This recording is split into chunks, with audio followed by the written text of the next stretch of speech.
DASK EduBiz Consult, and I'm EduDask, and I'm Donko Anna Nesamo Kweku, and I want you to school abroad.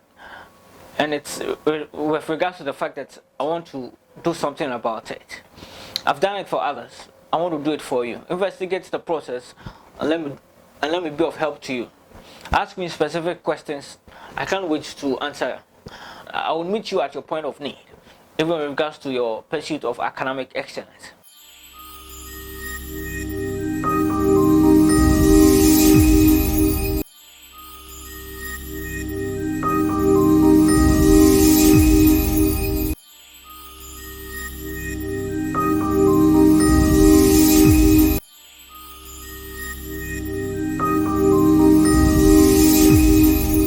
I want you to familiarize yourself with savings. I'm sure this is not the first time you've heard, but what is your understanding with savings? What comes to mind? I want you to come to the consciousness that savings is the amount you set aside from your present income to create further incomes, or as it were, for future consumption. But what are the purposes? Why do you save? Have you thought of it? You might want to save for investment purposes. So you want to look at investment, but prior to it, you want to look at savings.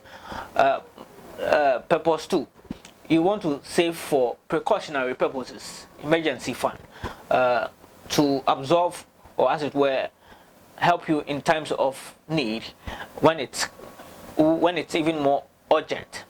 And you would want to save for the purposes of future consumption. You are looking into the future and the various expenses that comes with it. A bit more into savings for investment.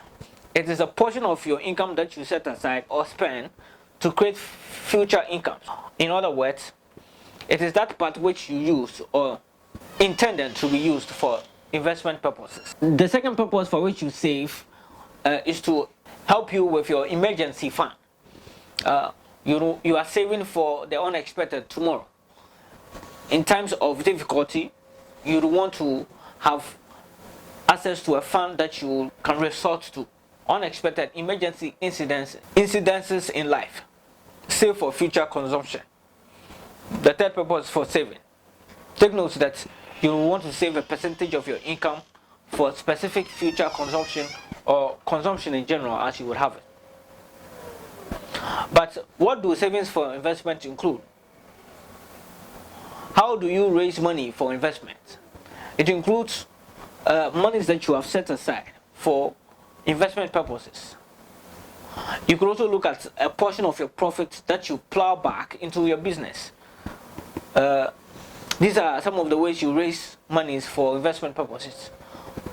An amount deducted at source from one's pay for repaying a loan taken for investment.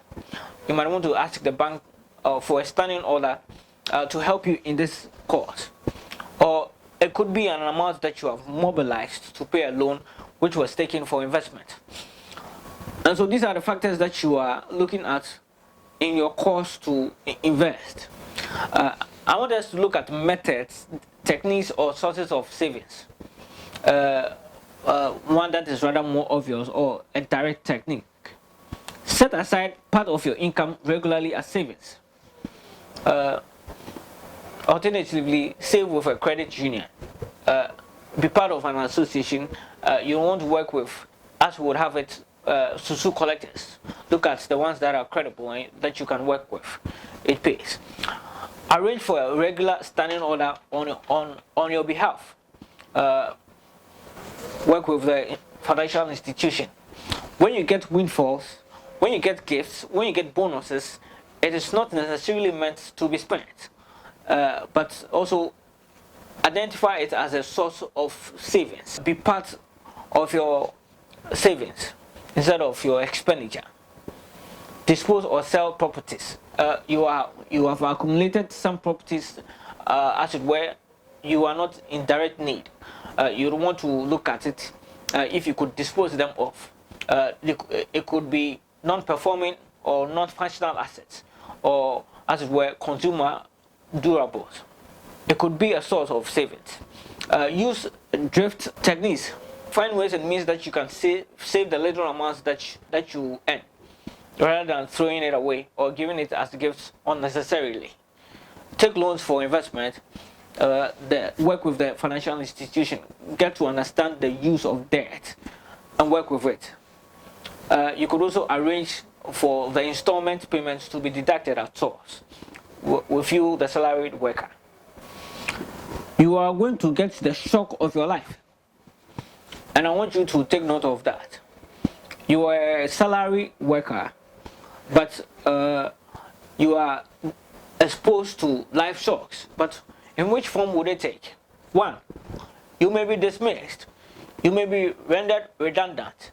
It's not been long, and COVID-19 has shown us that this is even closer to even most of us.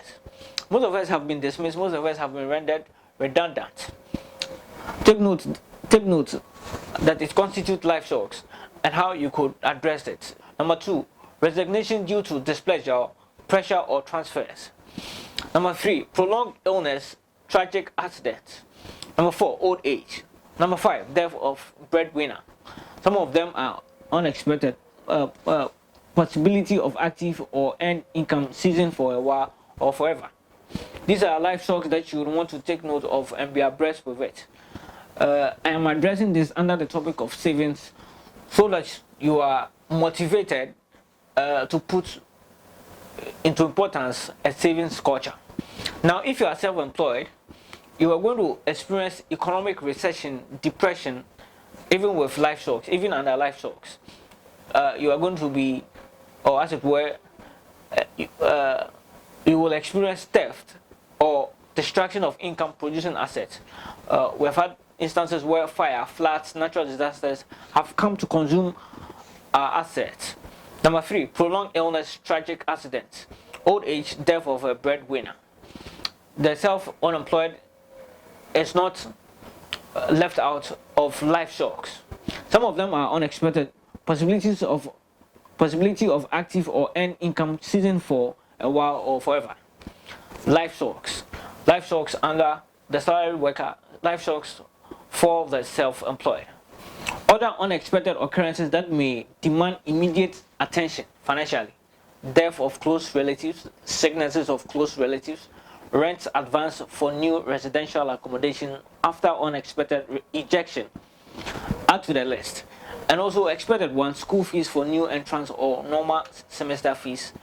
You could have the various learning of higher learning of education, registration fees for the diverse school system that we have. Note: hope for the best, plan for the worst. The ant thinks winter or summer.